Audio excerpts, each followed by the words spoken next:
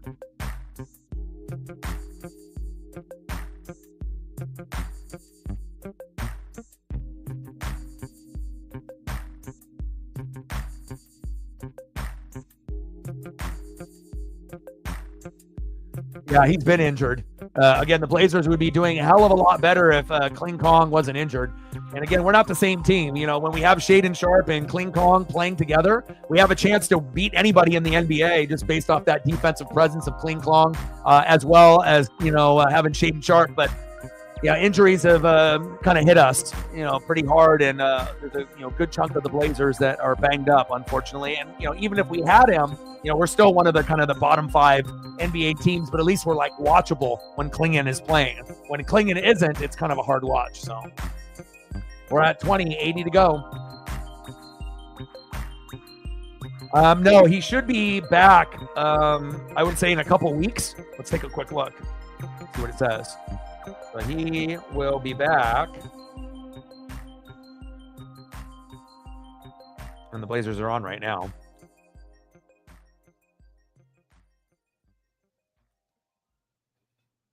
So we got December 19th. So like a little bit before Christmas. And when I go to the game against the Jazz, who are playing tonight, that's going to be the day after Christmas on December 26th. So he should be back about a week before. And I really want to be able to watch him in person when we go. So like that's the guy that I want to watch the most out of everyone on the Blazers because I'm a defensive guy, right? $2 holla. Stacks on stacks, racks on racks. A Cactus Jack. Fine. Appreciate you. We're at 22, 78 to go. Thank you so much. Appreciate you. And it's funny because they did those Blazer glasses like they did from Dairy Queen, and then they, made others over the years where they did like a LaMarcus and a Damian Lillard. This year they only did 3, but you have to go to the particular game, and they only made like 7,000. So they did Klingon first, and then they have Scoot Henderson, and then they have Shaedon Sharpe. The Klingon glass on eBay right now is going for about 100, 120.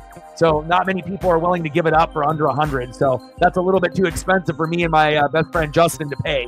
Now, if it was like 50, that's still a little steep for a collector glass, but I would have paid it.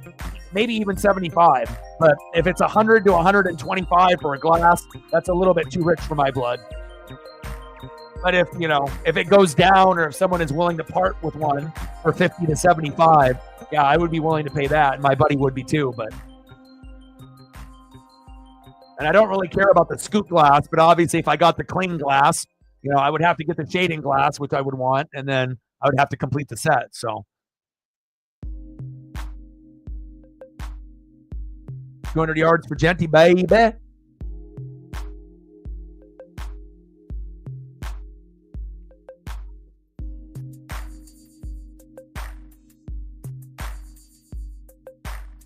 Yeah, and he ain't coming back to college. He's going to the NFL. 100%. No chance of him coming back to be a senior. Not going to happen. It would probably be like the most shocking thing ever if he came back to Boise State for a senior season. I mean, what else does he have to prove? That way he can beat his numbers that he beat this year. Like if anything, you have a risk of tearing your ACL, and you don't want to lose your value. You want to make sure you're getting paid on that rookie deal as much as you can. Otherwise, if he comes back for his senior year, tears his ACL in week 2, then instead of being a first-round pick, top 10 pick, then he would probably turn into like a 3rd or 4th-round pick based off the injury. So 3rd down and 2. 8th career game with 200-plus yards. Is that good? Most in Mountain West history.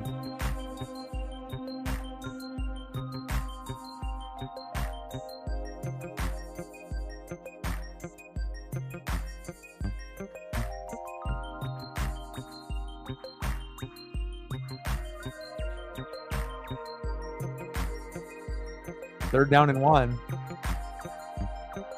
Getting down to the nitty-gritty here at the end. Heisman.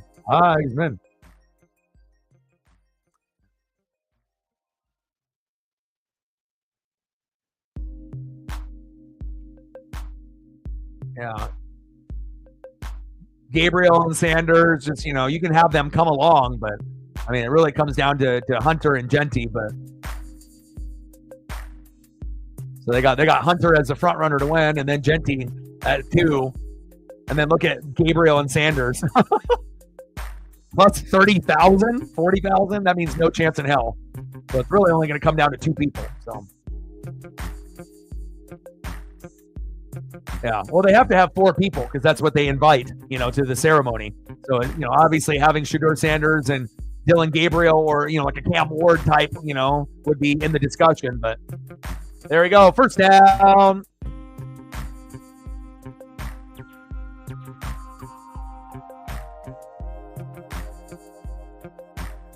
First down. And now the game is over. Could have been much bigger, though. It could have been like a 42-7 win, but I'll take it.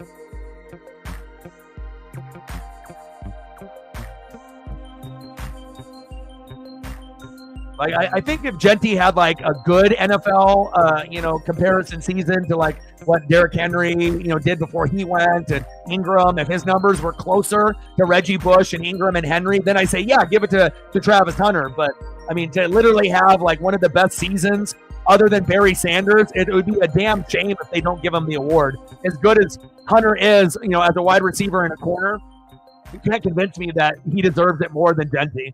Not based on what Genty has done this season, so. Awesome. Final score, Broncos 21, Rebels 7. Could have been a little bit closer. Any other photos reflect that you want to be able to see before we go?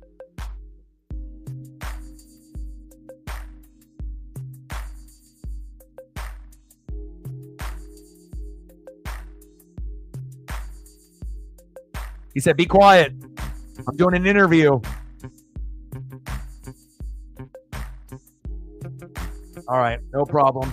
I appreciate you very, very much. Shout out to all the people that liked, sub, donated, commented, shared, and Mountain West champions of 2024, and hopefully the Heisman winner, Ashton Genty. He's only 132 rushing yards away from breaking Barry Sanders' record, and I guess if they count all the games, he's going to break it, right? I mean, if they count all the games in the playoff and whatnot, even though Barry played less, I assume, but very impressive. That's crazy.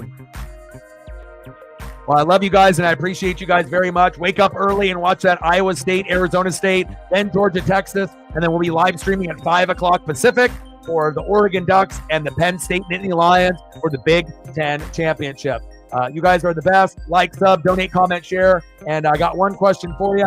Well, you know, talk sports like us. Your boy Ryan, Northwest Sports Fanatics. Enjoy the rest of your night and can't wait for those championship games tomorrow. And I'll see you at 5 o'clock Pacific for Penn State and Oregon. And I'm out. Gang.